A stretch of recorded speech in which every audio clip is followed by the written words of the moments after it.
స్వామి హనుమ రామాయణంలో శిశుపావృక్షం మీద కూర్చుని సీతమ్మని చూసి అప్పటి వరకు పరమ రామభక్తుడైన సీతమ్మని చూడలేదు. సీతమ్మని చూసిన తరువాత ఒక మాట అన్నారు, దుష్కరం కృతవాన్ రామో ఈమాం మత్తకాశినీం సీతాం వినా మహాబాహు ముహూర్తము విజీవతి అన్నారు. ఇంత గొప్పదే ఈ సీతమ్మ.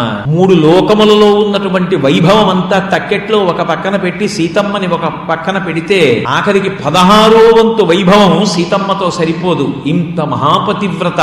ఇటువంటి సీతమ్మని విడిచిపెట్టి రాముడు అసలు అలా బ్రతకగలిగాడు? ఒక్క క్షణం బ్రతకకూడదే, రాముడిది గుండె బండ అనుకున్నారు. ఇంత గొప్ప హను. అదే సీతమ్మ రావణాసురుడితో మాట్లాడుతూ అంటుంది, పాల యొక్క తెలుపుతనము, వజ్రము, కాంతి, పువ్వు, సౌరభము, సూర్యుడు, వెలుతురు, చంద్రుడు, చల్లతనము ఎలా ఒకదాని నుంచి ఒకటి విడిపోయి ఉండకుండా కలిసి ఉంటాయో అలా నేను రాముడు కలిసి ఉంటాం, మమ్మల్ని వేరు చెయ్యడం నీ తరమే అంటుంది.